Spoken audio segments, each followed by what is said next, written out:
भाजपा में चल रहा है अंदरूनी तनाव। कंस्ट्रक्शन साइट को लेकर हुआ है बड़ा खुलासा। जी हां, नमस्ते नमस्कार, मैं हूं विदित सिंह और आप देख रहे हैं 4PM महाराष्ट्र।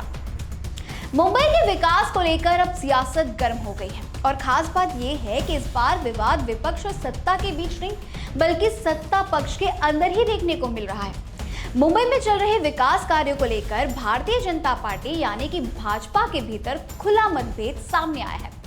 एक तरफ मुख्यमंत्री देवेंद्र फडणवीस शहर की परियोजनाओं को तेजी से पूरा करने के लिए 24 घंटा निर्माण कार्य जारी रखने के पक्ष में है, तो वहीं दूसरी तरफ उनकी ही पार्टी की नगर सेविका अलका केरकर इस नीति के खिलाफ मोर्चा खोल चुकी हैं। जी हां, दरअसल आपको बता दें कि मुख्यमंत्री का मानना है कि मुंबई जैसे महानगर में इंफ्रास्ट्रक्चर प्रोजेक्ट्स को समय पर पूरा करना बेहद जरूरी है। ऐसे में सरकार का तर्क है कि अगर निर्माण कार्य दिन रात चलते रहते हैं तो ट्रैफिक, कनेक्टिविटी और शहरी सुविधाओं से जुड़ी परियोजनाएं जल्द ही पूरी होंगी और ऐसे में उनका मानना है कि आम नागरिकों को राहत भी मिलेगी। लेकिन अब भाजपा की नगर सेविका अलका केरकर ने इस मॉडल पर सवाल खड़े कर दिए हैं। उनका कहना है कि विकास जरूरी है लेकिन लोगों के स्वास्थ्य और जीवन की गुणवत्ता की कीमत पर नहीं। अलका केरकर ने मांग की है कि मुंबई में सभी निर्माण कार्यों को केवल सुबह 7 बजे से लेकर शाम के 7 बजे तक ही सीमित किया जाए। उनका आरोप है कि रात भर चलने वाले निर्माण कार्यों से शहर में ध्वनि और वायु प्रदूषण खतरनाक स्तर पर पहुंच गई है। उन्होंने आगे कहा कि भारी मशीनों की आवाज, धूल और लगातार चल रही गतिविधियों से स्थानीय नागरिकों की नींद प्रभावित हो रही है और स्वास्थ्य पर भी गंभीर असर पड़ रहा है।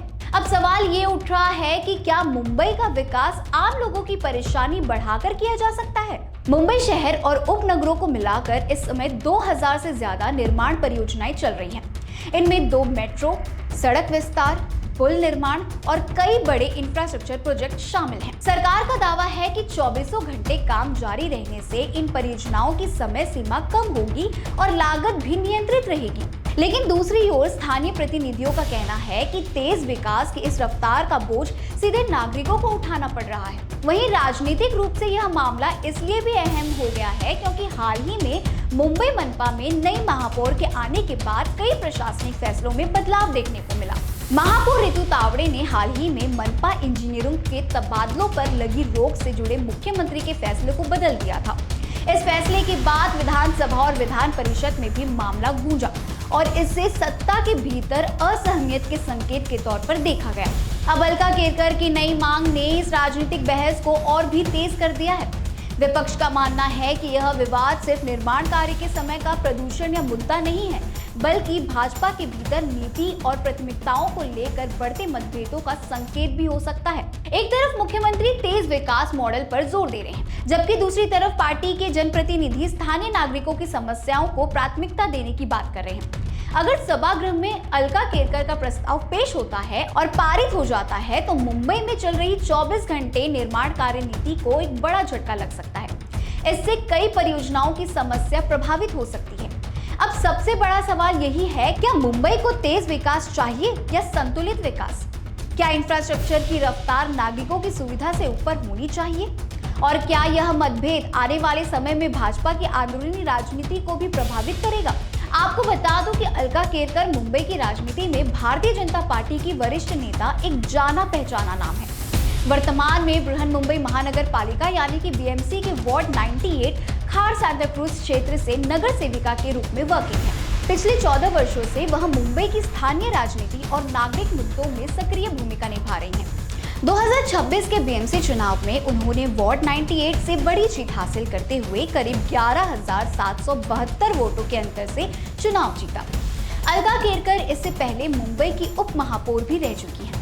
2026 के चुनाव के बाद मुंबई के मेयर पद की प्रमुख दावेदार भी मानी जा रही थी, लेकिन भाजपा ने इस पद के लिए ऋतु तावड़े को उम्मीदवार बना। अपने कार्यकाल के दौरान अलका केरकर ने खास तौर पर सड़क सुधार, जीरो गार्बेज अभियान और इलाके में हरियाली बढ़ाने जैसे नागरिक मुद्दों पर काम किया है। मुंबई की एच वेस्ट वार्ड में विकास कार्यों को लेकर उनकी सक्रियता लगातार चर्चा में रही है। फिलहाल मुंबई के विकास मॉडल पर शुरू हुई यह बहस अब राजनीतिक रूप ले चुका है और आने वाले समय में यह मुद्दा और भी ज्यादा गर्म होता हुआ नजर आ रहा है। वहीं मुंबई की जनता विकास भी चाहती है और बेहतर जीवन गुणवत्ता भी। अब देखना होगा कि सरकार और जनप्रतिनिधि इन दोनों के बीच संतुलन कैसे बनाती है। फिलहाल के लिए बस इतना ही। ऐसे ही बड़ी तमाम खबरों के लिए देखते रहिए 4PM महाराष्ट्र।